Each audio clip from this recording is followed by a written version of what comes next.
Assalamualaikum warahmatullahi wabarakatuh. Selamat berjumpa kembali di channel Putra. Apa kabar semua? Semoga dalam keadaan sehat selalu dan selalu dalam keberkahan. Amin ya rabbal alamin. Bagi yang baru bergabung, selamat bergabung. Kami ucapkan selamat mengikuti. Di channel ini akan membahas banyak tentang pekerjaan kita sehari-hari dalam bentuk aplikasi. Begitu juga dengan diantaranya adalah Excel ini dan beberapa form yang kami sediakan untuk memudahkan pekerjaan. Di video ini saya akan membahas tentang bagaimana penggunaan rumus sederhana dan sel absolut. Ini dasar bagi pengetahuan di Excel. Baik, kita langsung masuk di materi. Di sini kami tampilkan bagaimana nanti perbedaan antara penjumlahan, pembagian dan pengurangan dalam bentuk operasi dasar seperti ini. Secara hierarki operator simbol matematika seperti ini: penjumlahan dengan tanda plus, kemudian pengurangan tanda min, perkalian di Excel itu pakai tanda bintang, kemudian pembagian pakai tanda bagi ya, atau garis miring. Nah, secara hierarki dalam matematika juga di Excel ini adalah tanda kurung akan diawalkan dalam kalkulasinya, kemudian tanda bagi dan pembagian dan perkalian, kemudian penambahan dan kekurangan, seperti itu urutannya. Nah, simbol-simbolnya yang dipakai dalam Excel seperti ini tadi. Kemudian di materi ini kita praktekkan bagaimana membuat rumus, yaitu kalau biasanya saya sebut sebagai rumus langsung dan rumus yang menggunakan formula. Apa itu rumus langsung? Mari kita coba di sini. Rumus langsung adalah rumus yang langsung menulis apa yang ada. Misalkan penjumlahan di sini. Penjumlahan berarti sama dengan 20 tambah 30 begitu. Terus kemudian pengurangan sama dengan 20 kurangi 30 dan seterusnya. Itu artinya rumus langsung itu tidak menggunakan alamat sel. Nanti perbedaannya di situ. Rumus langsung adalah rumus yang tidak memakai alamat sel. Kemudian jika di copy itu angkanya tetap seperti itu. Tapi jika rumus yang menggunakan formula, dia pasti akan menggunakan selnya di mana kali sel di mana, atau sel ini ditambah sel ini, begitu. Jika di copy nantinya, ketika di copy ke bawah begitu, dia akan mengikuti data yang sesuai yang ada di sel itu. Maka kita coba, misalkan yang pertama adalah rumus langsung. Misalkan rumus langsung di sini ada penjumlahan 20 tambah 30 begitu. Berarti kita tuliskan 20 ditambah 30 begitu, berarti langsung begitu. Cuma dalam Excel itu harus menyebutkan agar ketemu hasil, maka dalam Excel itu formatnya harus diawali dengan tanda sama dengan dulu. Jadi kalau ini kita harus menulisnya, kita klikkan di sini ya, karena nanti hasilnya ada di sini. Begitu juga nanti yang di sini. Kita penjumlahan dulu, kita klikkan di sini dulu, kemudian sama dengan 20 plus 30. Kemudian kalau pengurangan sama dengan 20 min 30. Perkalian sama dengan 20 bintang 30. Kemudian pembagian sama dengan 20 dibagi 30. Nah, ini semua adalah rumus langsung. Tandanya kita bisa lihat di sini, kita klikkan di sini. Nah, di formula bar terlihat sama dengan 20 plus 30, tidak melibatkan alamat sel. Kemarin sudah kita terangkan bahwa alamat sel itu seperti ini. Jadi kalau rumus dengan formula 20 ini yang disebutkan bukan 20-nya. Jadi alamat selnya adalah A3 di kolom A baris ketiga. Kemudian 30-nya ini nanti akan disebutkan dalam rumus A4 ditambah A3 ditambah A4 begitu. Oke, ini tadi rumus langsung. Nah, kemudian rumus yang dengan formula adalah kita tetap sama, diawali dengan sama dengan, maka kita tulis sama dengan, kita klikkan caranya, atau bisa kita tulis misalkan 20 ini ada di A3, kita tulis A3 ditambah. Nah, ketika menulis alamat sel, maka alamat sel yang bersangkutan langsung terblok seperti ini, langsung ditandai. Kemudian kita tambahkan A4. Nah, A4-nya juga ditandai dan pasti akan dibedakan warnanya nantinya. Kemudian kita enter. Nah, itu rumus tidak langsungnya. Ini dengan pengurangan sama dengan C3 dikurangi C4. Nah, kita klik di sini seperti ini. Sama dengan C3 min C4. Kemudian bagaimana dengan perkalian? Sama dengan alamatnya adalah E3 dikali bintang dikali E4. Enter. Kemudian pembagiannya sama dengan alamatnya adalah G3 dibagi G4. G4.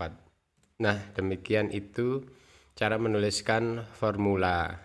Nah, itu yang tadi kita ketik langsung. Untuk bisa juga dengan cara seperti ini, misalkan sama dengan, kita klikkan. Habis sama dengan tadi kita hilangi dulu ya. Sama dengan, kita klik di sini sama dengan, kita klikkan di sini, dia langsung menulis alamat selnya. Kemudian apa? Penjumlahan, berarti kita plus langsung ke arah yang ditambahkan, enter. Begitu juga dengan ini, sama dengan ini kurangi ini. Nah, begitu, itu adalah rumus dengan formula. Begitu juga dengan perkalian dan pembagian, maka sama dengan ini kali sel ini, mengurangi pembagiannya sama dengan ini dibagi sel ini. Nah, demikian cara membuat rumusnya. Rumus sederhana, rumus langsung dan rumus tidak langsung. Kemudian untuk contoh dari penulisan rumus di sini, misalkan seperti ini. Maksudnya ini rumusnya yang akan kita pakai acuan untuk membuat rumus seperti ini. E sama dengan A kali B min C per D. Maka kita tuliskan sama dengan E sama dengan A adalah C21, atau kita klikkan saja A, kemudian bintang kali, maksudnya B dikurangi C dibagi D. Kita enter. Nah, demikian. Kemudian untuk soal yang ini, E sama dengan buka kurung A kali atau bintang, tidak,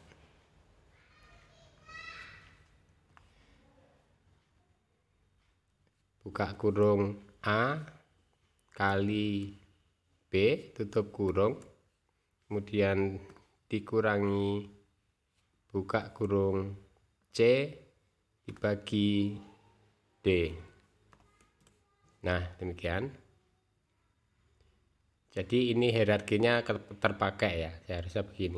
Kemudian yang soal berikutnya, E sama dengan buka kurung A kali B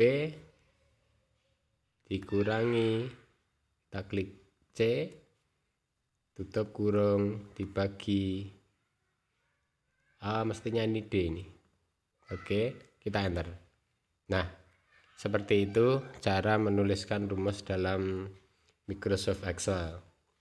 Kemudian kita berlanjut ke bagaimana membuat rumus basic dasar gitu. Kita buka untuk latihan yang kedua. Nah, ini adalah kita akan mencari total ini dengan rumus. Kita aplikasi di pekerjaan sehari-hari. Kita akan mencari totalnya dengan rumus. Untuk ini berarti kan perkalian ini dengan ini begitu ya.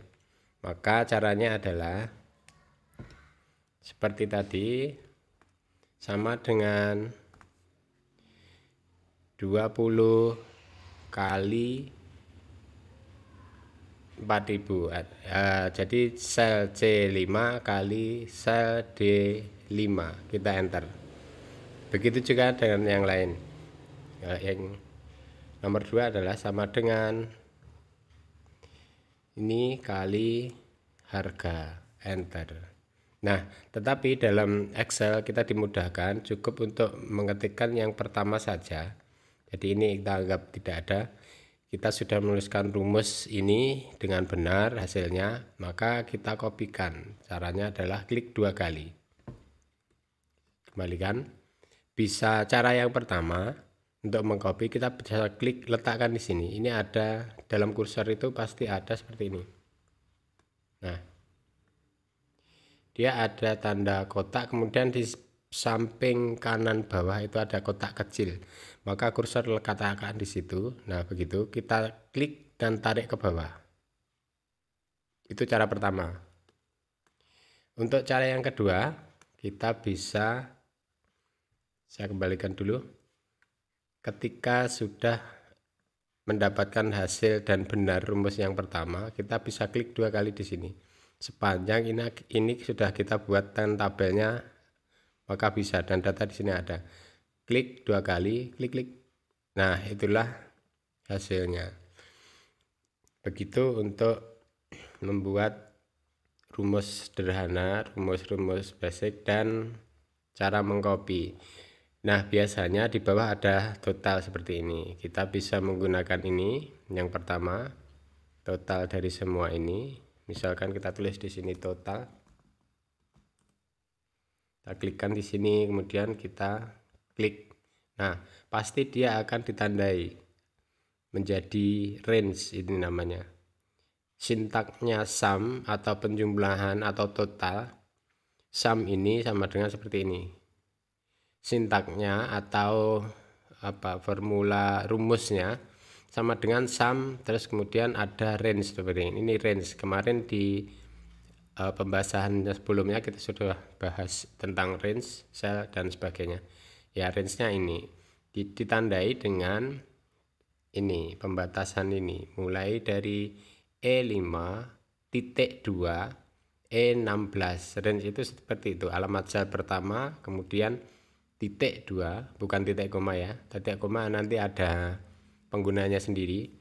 Kemudian E16, tutup kurung, range-nya dikurung. Nah, setelah ini kita enter. Nah, itulah kita dapatkan hasilnya. Atau sebelum kita total seperti ini, sebenarnya kita juga bisa mengetahui, misalkan seperti ini. Kita berapa jumlahnya antara nomor 1 hingga nomor 5. Kita bisa lihat di sini. Di kolom status bar.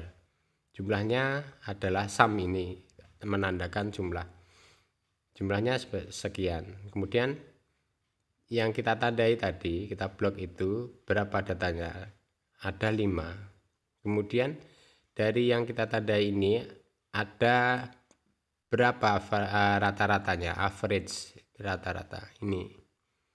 Atau jika secara keseluruhan kita blok, maka di sini ditampilkan hasilnya rata-rata, berapa datanya, kemudian berapa jumlahnya itu. Pasti sama dengan di sini kalau itu benar. Nah, atau cara yang ketiga adalah untuk sum ini kita bisa membuat cara cepatnya itu dengan cara kita tekan Alt, kemudian masih kita dalam keadaan tertekan Alt-nya, kita tekan juga tanda sama dengan. Nah, akan ditandai itu membuat range-nya, kemudian kita enter. Nah, itu caranya. Nah, kemudian untuk selanjutnya kita akan mempelajari tentang sel absolut dan penggunaannya. Ini saya bikinkan untuk lembar prakteknya.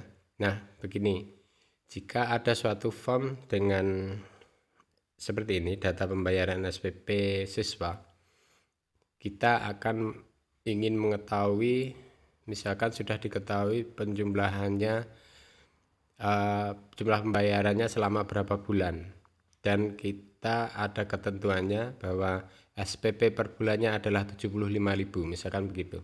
Bagaimana mengisi total ini dan di sini nanti? Maka kita praktekkan begini. Ada hubungannya dengan sel absolut. Sel absolut maksudnya adalah sel yang dikunci. Jadi ketika kita copy, dia tidak akan berubah ketika diabsolutkan. Tetapi jika tidak diabsolutkan, maka dia akan berubah-ubah. Contoh, di sini saya buatkan untuk latihan yang tanpa string. Absolut itu tanda string atau tandanya adalah seperti ini. Ada di atas nomor 4. Penggunaannya kita tekan shift dan 4. Seperti ini tandanya. Tanda seperti dolar. Penggunaan ini adalah contohnya begini. Oke, di sini saja. String ini berfungsi untuk mengunci suatu sel, baik itu kolom atau barisnya. Bisa di kolomnya saja atau di barisnya saja. Sebagai contoh, misalkan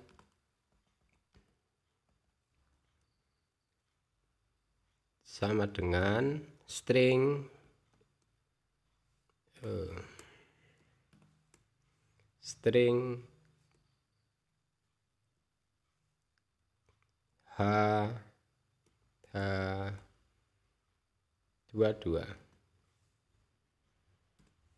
Nah, misalkan seperti ini, kita ada sebagai contoh, artinya string H22. Di sini yang dikunci adalah H atau kolomnya. Jadi ketika kita copy, barisnya itu akan berubah-ubah. Ketika copy ke bawah 1, maka nanti status rumusnya di sini sama dengan string H, kita bawahnya gitu 23, terus 24, 5 dan seterusnya. Karena dia tidak dikunci untuk barisnya. 22 itu adalah barisnya. H adalah kolomnya. Bagaimana dengan seperti ini jika string H kemudian string 22? Artinya, maaf, kita bedakan. Nah, ini ketika kita copy maksudnya seperti ini. Kita copy itu pasti turunnya nanti barisnya, karena tidak dikunci atau tidak di string atau tidak diabsolutkan, berarti dia akan selalu bertambah. Kita copy ke bawah juga semakin bertambah. Nah, seperti itu. Nah, bagaimana jika kita kunci juga di barisnya? Nah, seperti itu. Saya akan menunjukkan bahwa perbedaan ini dengan ini nanti, atau dengan satu lagi di sini.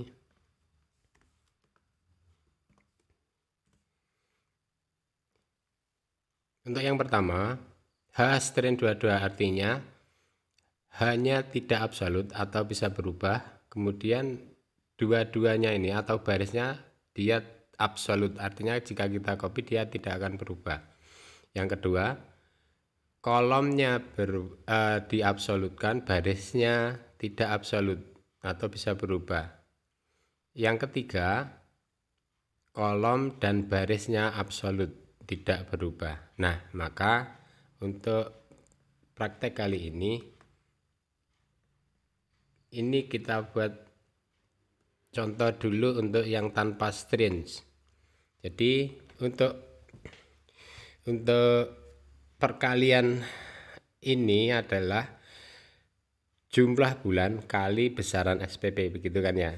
Kita delete dulu, artinya ketika kita buatkan rumus adalah sama dengan, bisa ini dulu atau ini dulu. Misalkan kita klikkan yang ini dulu. SPP per bulan 75.000 kali berapa bulan? Kali 2 bulan. Untuk yang pertama bisa benar karena dia belum tercopy dan masih tepat rumusnya. Jadi E28 adalah SPP per bulan ini, D32 adalah jumlah bulannya. 2 kali 75.000 artinya benar. Ketika ini kita copy ke bawah, nah karena apa, kita lihat di detail pada rumusnya. Untuk rumus di baris pertama ini adalah sudah benar, E28 kali D32 sudah benar, dia akan menghasilkan hasil sesuai dengan yang dirumuskan. Kemudian untuk yang kedua kita lihat di formula bar, rumusnya tetap, dia akan ketika di copy dia akan mengurutkan, barisnya. Misalkan dari pertama barisnya adalah E28 dan E32, maka kita kalau di copy ke bawah menjadi E29 dan D33, ke bawah lagi jadi E30 dan E34. Mengapa? Karena tidak dikunci atau tidak di string. Inilah penggunaan string akan berpengaruh jika ada rumus yang dikopikan ke bawah seperti ini atau ke samping, sama saja. Misalkan kita ke samping ini. Nah, dia yang dikopi apa? Memang benar ketika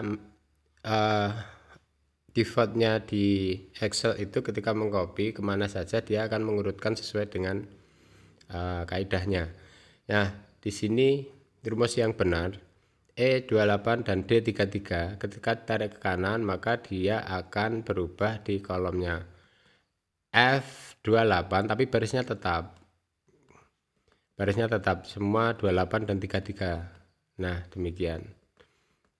Untuk kolomnya pasti bertambah, yang semula E menjadi F, yang semula D menjadi E. Nah, seperti itu. Nah, itu yang tidak kita absolutkan sama sekali. Tidak ada, artinya di rumus ini tidak ada yang kita string sama sekali. Kemudian kita pindah ke latihan yang di atas. Rumus yang benar adalah ketika kita harus mengabsolutkan atau mengunci suatu sel itu harus menggunakan strings tadi. Rumusnya bisa seperti ini. Nah, rumus di sel ini adalah, di sel yang sebelahnya ini, di bawahnya total ini adalah seperti ini. Nah, apa rumusnya? Strings E, strings 5, artinya kolom E diabsolutkan, kemudian baris kelimanya juga diabsolutkan, dikunci juga. Kolomnya dikunci, barisnya juga dikunci. Tapi di belakangnya tidak dikunci. Yang kolom D9, D baris 9 itu ini tidak dikunci. Artinya ketika kita copy ke bawah, dia bisa berubah menyesuaikan dengan datanya. Nah, demikian. Artinya ininya nanti tidak berubah, berarti yang E5 diabsolutkan jadi string E string 5, begitu, dia tidak akan berubah. Artinya ini akan di baris pertama ini rumusnya akan pakai ini, kemudian baris kedua juga pakai ini, baris ketiga dikalikan ini, baris keempat juga dikembalikan ini lagi. Jika tidak di strange-kan, maka dia akan berubah. Misalkan baris pertama 2 kali 75.000, kemudian yang baris selanjutnya 3 kali di bawahnya sini pasti, dan di bawahnya lagi kali di bawahnya juga lagi ketika tidak kita absolutkan. Oke, ini adalah caranya. Sama dengan kita bisa kita ketikkan begini, langsung strange E5 strange 5 kali D9. Nah, begitu. Itu yang pertama. Untuk penulisan yang kedua bisa kita tuliskan dulu atau kita klikkan seperti tadi, sama dengan ini kali D9. Baru kita tempatkan di E5-nya yang akan kita string, klik di situ. Nah, sudah ada kursor di situ. Lalu kita tekan F4 atau F4 saja. Ya, berbeda laptop mungkin akan berbeda ini. Jadi maka dia akan memunculkan stringsnya untuk kedua bagian, baik kolom atau barisnya. Jadi tekan F4 atau FN F4, mungkin berbeda-beda setiap merek laptop. Kita enter. Nah, jika kita copy ke bawah, apakah dia akan menyesuaikan? Klik ke bawah. Nah, kita lihat hasilnya di sini. Yang pertama kita lihat di sini ya, di rumus ini. Jadi baris pertama strange 5-nya nanti kita lihat ke bawah tidak akan berubah. Kita coba ya, kita klikkan satu ke bawah. Nah, yang berubah yang di sebelah kanannya, itu fungsinya. Nah, seperti itu. Artinya jika kita menghendaki perkalian per barisnya ini tidak bisa menyesuaikan, jangan di strange. Nanti misalkan D9 ini di strange, nanti hasilnya tetap sama. Contoh, kita strange juga, apa hasilnya? Kita copy ke bawah. Nah, dia akan tetap karena ini tidak berubah. Kita coba ke bawah kan. Nah, 2, nah 3, dia tidak ke bawah, tidak berubah semua. Nah, demikian perbedaannya antara di strange dan tidak di strange, atau diabsolutkan dan tidak diabsolutkan. Jika tidak menginginkan harus absolut seperti ini, mestinya solusinya seperti ini, tidak menggunakan strange, artinya SPP-nya ini dipindahkan ke satu kolom lagi. Jadi ketika membuat rumus di kolom total ini kali ini tidak perlu di strain. Nanti jika rumusnya ini adalah jumlah kali bulan ini kan ya, jadi di K9 kali L9 kan. Nah, ketika ini sudah benar, L9 kali K9 atau dibalik juga bisa. Ini kita copy ke bawah, pasti juga yang di bawahnya sini nanti ini kali ini. Jika copy ke bawah lagi, ini pasti ini sama ini lagi karena tidak ada yang diabsolutkan. Seperti ini, klik. Nah, seperti itu. Kita cek. Nah, kemudian kita cek bawahnya. Nah, cek bawahnya lagi. Nah, seperti itu. Demikian untuk perbedaan antara sel absolut dan sel berubah-ubah atau tidak absolut. Demikian materi kali ini. Kita sambung lagi untuk materi yang selanjutnya. Agar pengetahuan kita bersambung, silahkan simak nanti baik video yang sebelumnya atau setelahnya nanti. Simak video kelanjutannya agar step by stepnya nyambung begitu. Share dan like jika Anda menyukai video ini dan dirasa bermanfaat. Mohon subscribe-nya untuk perkembangan channel ini agar mereka yang membutuhkan dapat memanfaatkannya dan berkembang lebih baik lagi. Mohon maaf atas kesalahan-kesalahan yang terjadi. Terima kasih dan wassalamualaikum warahmatullahi wabarakatuh.